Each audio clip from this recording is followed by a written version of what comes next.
mayoritas yang pengangguran itu Bu, itu milenial sama Gen Z yang masih muda. Saya nggak kebayang hati orang tua udah nyekolahin anak mahal-mahal terus nggak bisa kerja jadi pengangguran. Bahkan Bu ada yang jadi ya ini bukan sedang merendahkan sebuah profesi, tapi maksudnya yang terjadi adalah ketika tadi sektor formalnya nggak bisa menyerap, akhirnya mereka mencoba bertahan hidup jadi pengemudi ojek online Bu. Bahkan ada yang jadi badut di jalan. Itu tidak memalukan, saya tidak bilang itu memalukan, tapi kan mungkin ekspektasinya dia, saya selesai kuliah kan harusnya dapat pekerjaan yang layak. Masa yang tadi Bu, kita heran sekali Bu, sektor pekerja formal dan informal, banyak kan informal. Informal kan nggak dapat jaminan apa-apa, nggak ada asuransi, gaji juga kadang ya nggak ada jaminan sosial lah begitu. Di Agustus 59,11% lebih banyak dibandingkan formal. 2025 57,80% naik dibandingkan tahun bulan-bulan ataupun tahun-tahun sebelumnya. Jadi kenapa bisa kayak gini? Apakah karena memang jumlah investasi yang masuk ke kita itu banyakkan yang padat modal dibandingkan padat karya? Ya, karena kalau SDA kan padat modal ya.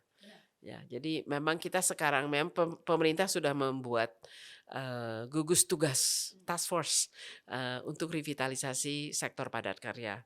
Ya, jadi ini kita langsung turun ke lapangan, langsung mencoba memfasilitasi investor-investor yang masuk untuk padat karya, membantu mengatasi masalah perizinan dan lain sebagainya.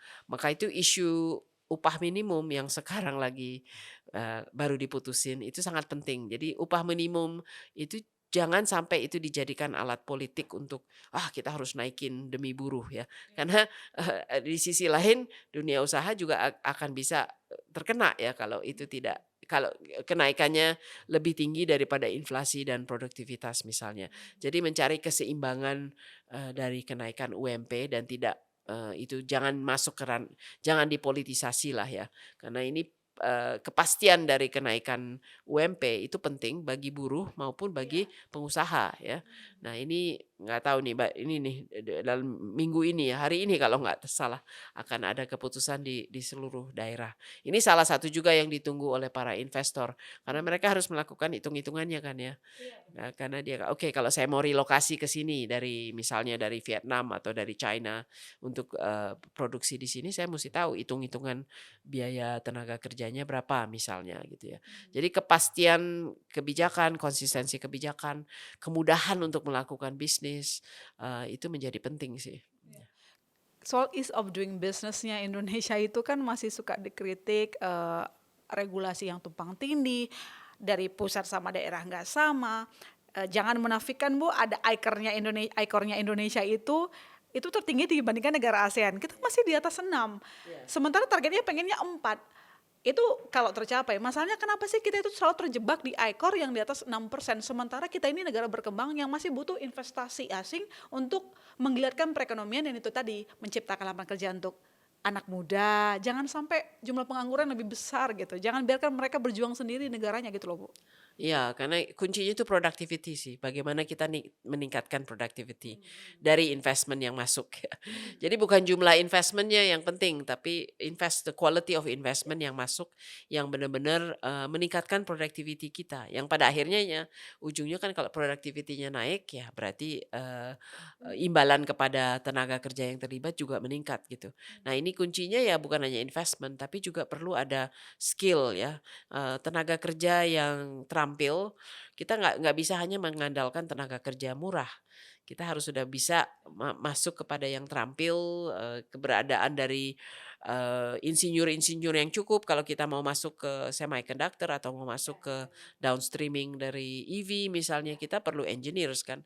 Atau apalagi menghadapi AI dan teknologi disruption ke depan, kita perlu skills ya.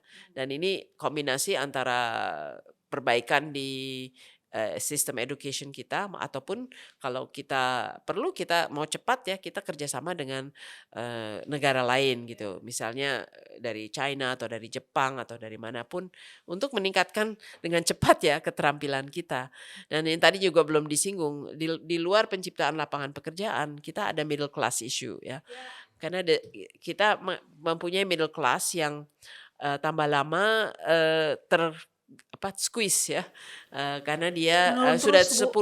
10 juta turun ya Iya, jumlah middle class. Karena dia tidak miskin, dia bekerja, dia punya income, tapi income-nya nggak cukup untuk dia hidup gitu ya, hidup layak gitu ya. Hidup layak, dan itu bukan hanya masalah pekerjaan, tetapi masalah juga, public amenities ya, apakah sekolah, rumah sakit, public transportation yang ada di dalam suatu kehidupan. Nah ini menjadi PR juga, buat pemerintah karena kita tidak hanya kalau, yang lapisan bawah ya, yang miskin itu kita udah punya program bantuan sosial ya. Itu bisa mengatasi masalah yang di bawah ya, 40% di bawah. Tapi yang untuk yang middle class ini kebijakan apa yang diperlukan? Ya, kita baru nemu satu policy sih, misalnya diskon listrik. Itu satu-satunya yang kita bisa yang nemukan mungkin akan membantu, kelas menengah. kelas menengah, tapi mesti ada hal lain ya, yang Iya. bisa membantu kelas menengah. Nah, itu Bu, karena Ibu dari dance sekali lagi saya mungkin tegaskan gitu, apa sih yang membuat ini gini, negara ini kan ditopang dari konsumsi rumah tangga ya, untuk pertumbuhan ekonomi. Kelas menengah itu yang selalu bantu negara untuk merealisasikan pembangunan proyek itu dari pajak-pajaknya kelas menengah, Bu. Jelas data BPS mencatat kelas menengah menyumbang konsumsi 38,8%, sementara calon kelas menengah menyumbang 43,21%. Artinya kan bukankah harusnya orang-orang di kelompok ini yang ditolong supaya lebih produktif? Kenapa kebanyakan program pemerintah bukan tidak perlu, tapi tampaknya lebih mementingkan kelas bawah. Sementara kelas menengah kalau nggak dibantu bisa turun kelas jadi kelas bawah. Akhirnya apa? Beban negara untuk subsidi kan juga nambah, Bu Mari. Ya, setuju setuju. Jadi kita memang, sedang, mencari ya solution untuk membantu middle class. Middle class itu, tentu masalah kesempatan pekerjaan juga ya, dan itu balik lagi ke investasi. Dan investasi menjadi jawaban juga untuk masalah middle class. Tapi, apakah yang bisa membantu, mereka ya, misalnya diskon listrik itu mengurangi beban pengeluaran dia ya. Nah, biasanya yang komplain utama kalau kita lihat middle class itu adalah mahalnya atau tidak accessible-nya rumah, rumah sakit, dan Iya, sekolah iya. ya, dan juga public transport. Jadi kalau misalnya dia bisa afford rumah, jauh sekali ya. Dia mesti 2-3 jam dalam perjalanan untuk Ya, bekerja gitu kan. Itu juga tidak tidak akan membuat seseorang menjadi produktif produktif. Udah ya. capek di jalan, Bu Mari, kalau Iya, rumahnya di mana. jadi ini ada isu, eee, public amenities yang perlu disediakan oleh pemerintah daerah ataupun pemerintah pusat ya, untuk membantu middle class ya. Jadi kita bisa lihat protes yang terjadi di berbagai negara itu sumbernya biasanya kalau yang middle class ya, misalnya di Hong Kong itu isu perumahan.